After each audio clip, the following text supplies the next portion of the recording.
Hello and welcome to Fund to Money. Here we will discuss what Scheme Information Document or SID tells you, why it is such an important document for you to go through before you invest in any mutual fund scheme, whether it's a new scheme or an existing one, and SID,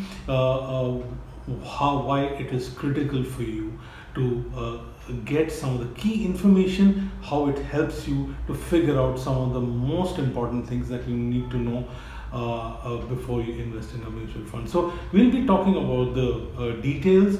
We'll have a slightly expanded discussion about some of the major heads, but let's give you a brief idea of what a scheme information document is and why, despite everybody or shall we say with multiple sources of information coming to you, which almost seems like everybody is giving you some advice or information, you need to take a look at scheme information document. Now remember, in the mutual fund ads there's something right at the end which says take a look at scheme related documents. Well, that document is which is being referred to is scheme information scheme information document and SID, and its abridged version is called KIM, Key Information Memorandum. Now what scheme information document does is it gives you an idea about the risk, it gives you an idea about the returns, it gives you the idea of about the risk in terms of asset classes, whether it's equity, debt.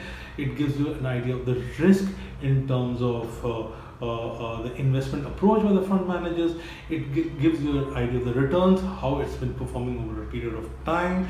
It gives you an idea, it gives you a sense of how well it could fit into your financial goals. So if it's a short-term goal, does it fit? If it's a long-term requirement, does it fit? So what it does also is, apart from all the sales pitches and all people's opinion, it gives you the bare facts, solid facts, which you need to for an accurate understanding and a considered investment decision and an informed investment decision. Now SID, you can get it in the website of the scheme of the fund house which is offering the scheme. You can also get it on the website of SEBI. They're typically bunched up according to the fund houses, so you can check them out. They are reasonably detailed documents, but you need, as long as you know what to quickly glean through, it's not a problem, and that's what we're going to try and do. So we've given you a rough idea of what SID does. Now let's give you some of the important heads of information which SID or scheme information document does. So it'll tell you about the investment objective and policy. What is the objective of the scheme? It's trying to give you capital appreciation, is helping you save tax, growth with tax, regular income. So that objective, it gives you an idea. It gives you an idea of the risk.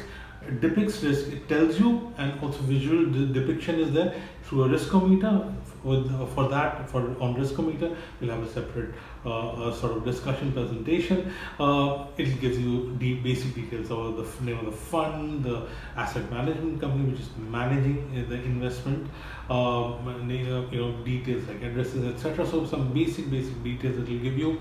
It will give you patterns of asset allocation. So what is the percentage in equity, debt, which are the areas, assets in which investments are happening. It will tell you about the charges, fees, what is the liquidity provision that's been done, what is the fund management team, who is managing the fund, because typically in an actively managed funds, that's an important area, because it's the fund manager, remember, whose skills you're getting the benefit of. So typically an SID will have some highlights and a summary, and it will also have some other sections. We'll talk about these sections in the next part of our presentation. We are coming back to you in just a little while.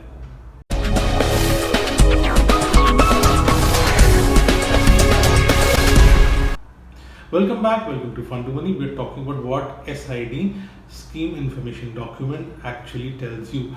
why it is important for you to go through SID and before making any mutual fund investment, and how scheme information documents help you. So we told you that in the introduction, we told you how highlights and summaries are given. So all the information, broad information that we talked about, they could be encapsulated fully or in part in those two areas. Then of course you have something called the introduction, typically, where typically the asset classes are discussed about where the investments are happening. The investment strategy people are going to talk about to manage the sort of investment in these asset classes. So it's a broad sort of a description is likely to be given. Then it's typically followed by an investment strategy. What is it? What is the fund manager is going to do? What are going to be the risks? So first is the risk from the asset class, with the equity, debt. So in equity it could be market movements, volatility, and in debt it could be interest rate. So all the risks have to be depicted, rather recorded out there. And this is important because when you're investing,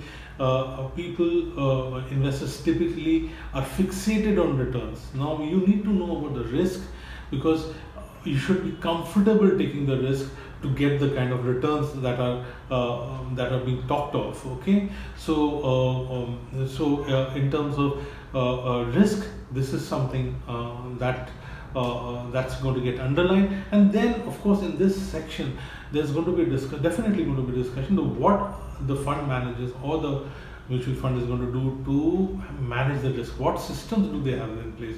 Is it the skill? Do they have investment processes? How will they be going about it?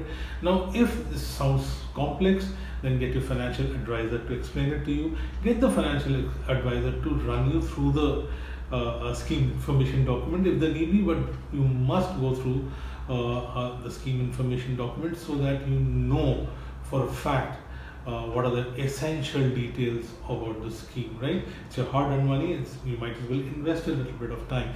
So apart from that, you would also be getting some. There's another section that's going to be there, which is going to give information about the scheme, basically the asset allocation, what is the objective again of the scheme, whether it's trying to give you growth, tax saving, what are the other things that it is trying to do. And this actually will help you see whether it matches with your financial goals or not. Suppose you want to save for your retirement or your children's higher education. Does it work well for that requirement? Or say you were to looking at saving for your for a vacation in the near future, will that work? And how are you going to match up, have a fit between this investment and your requirement? That's a key exercise. So don't get overly fixated on returns. This matchup, this compatibility is something that you need to understand, right? Then of course there's going to be a section on units and how the units are going to be offered, how it's going to be offered. So are you going to get a direct plan or a regular plan? Will there be systematic investment plans, systematic withdrawal plan, systematic transfer plans offered? Is there an exit or an entry load, exit load? Basically, if you're moving out before a certain period of time, how's that going to operate? Is there going to be a charge?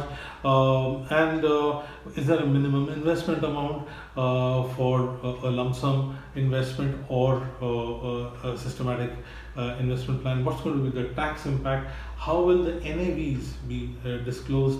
How the account statement details will come in? All these things will also be there. So this is important because when you're going to be tracking your investment as you go along, you need to know these details. That's how you'll be able to figure out how things are panning out, right? Now, when we're talking about information about the scheme in the previous section that we discussed, there the performance is also given. Okay, performance vis-a-vis benchmarks is given. So SID has to get updated periodically.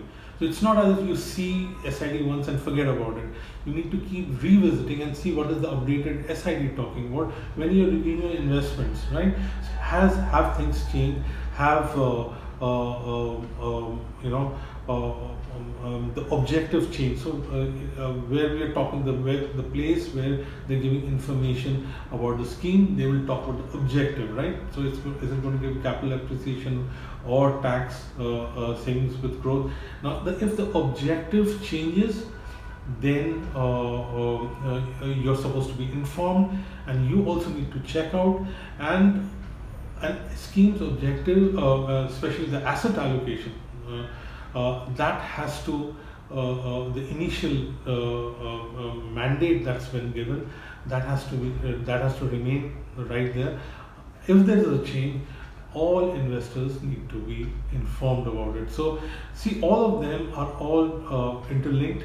They are all adding up, so you cannot miss any of these essential details. Okay, so this is this is the character of the scheme and how it's being offered. Now these two parts are very important, because if you should be, your objective, your way of looking at the investment and what's being offered have to be compatible, right?